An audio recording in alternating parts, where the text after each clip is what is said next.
नमस्कार दोस्तों, मैं मोहम्मद कुमार आज आपके लिए एक बहुत अच्छा कहानियां लेकर गया हूं जो वैसे मोटिवेशनल कहानियां हैं और ऐसे शख्स के बारे में है और ऐसे इंसान के बारे में है कहानियां जो कि उनके घोर संकट यानी जीवन उनका संघर्षमय जीते थे और संघर्षमय जीवन जीते हुए भी बहुत बड़ा वो मुकाम को हासिल किए। ऐसे ही एक शख्स अपने भारत के ही हैं जिनका नाम है एपीजे अब्दुल कलाम। उन्होंने बहुत ही घोर संघर्ष करने के बाद वो बहुत बड़ा साइंटिस्ट बने, जो कि उनके ही बारे में आज उनकी जीवनी के बारे में ही आज हम बात करने वाले हैं। तो अगर इस वीडियो को आप देख रहे हैं तो एंड तक जरूर देखें दोस्तों।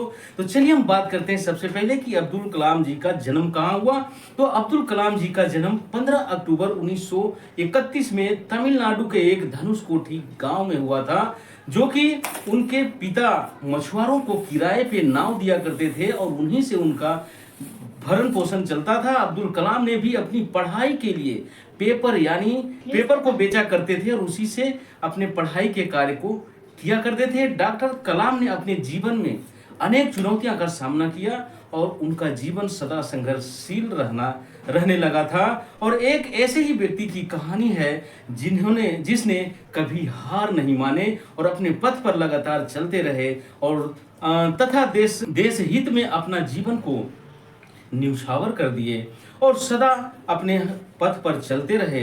71 वर्ष की आयु में बेकड़क परिश्रम यानी कि बेअथाह परिश्रम, घोर परिश्रम करते हुए भारत को एक सुपर पावर बनाने की ओर प्रयास करते थे। और भारत रत्न अब्दुल कलाम डॉक्टर साहब ने 11वें राष्ट्रपति बने जो भारत रत्न से सम्मानित किए गए थे और तीसरे राष्ट्रपति बने। और उन्होंने भारत के मिसाइल के कार्यक्रम में डॉक्टर कलाम ने देश को अग्नि एवं पृथ्वी जैसी मिसाइलें देकर चीन और पाकिस्तान को उनकी रेंज में लाकर दुनिया को चौंका दिया था। एक बार एयरफोर्स के पायलट की परीक्षा में वो 9वें नंबर पर आने के कारण उन्हें थोड़ा सा निराश होना पड़ा था और उदास होना पड़ा था, लेकिन वे ऋषिकेश शिवानंद के पास चले गए और अपनी व्यथा को उन्हें बताए और सुनाए। तो शिवानंद जी ने उन्हें कहा कि असफलता से निराश होने की आवश्यकता बिल्कुल नहीं है, क्योंकि असफलता आपकी दूसरी सफलताओं के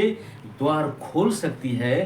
तो तुम्हें जीवन में कहां पहुंचना है इसका पता नहीं, आप कर्म करो और ईश्वर पर पूरा विश्वास करो, भरोसा रखो। डॉक्टर अब्दुल कलाम का जीवन हर उस नवयुवक के लिए आदर्श है और एक सबक है जो अपने जीवन में एक असफलता से मिलने वाली निराश हो जाते हैं, लेकिन ऐसा होना बिल्कुल नहीं चाहिए। डॉक्टर अब्दुल कलाम की तरह संघर्ष में जुटे रहे और डॉक्टर कलाम ने अपने सारे जीवन निस्वार्थ सेवा कार्य किए हैं और उनका राष्ट्र प्रेम में उनका देशभक्ति का जज्बा हर भारतीय के लिए एक सबक और प्रेरणा है जो हमेशा रहेगा। और इसलिए एक बार असफलता से घबराना बिल्कुल नहीं चाहिए दोस्तों, क्योंकि हो सकता है कि आगे और कोई बड़ी मंजिल आपका रास्ता देख रहा हो। इसीलिए हमें हर समय अपने संघर्ष से पीछे नहीं हटना चाहिए और अपने रास्ते पे चलते रहना चाहिए। जब तक कि अपनी मंजिल को पूरा नहीं कर लेते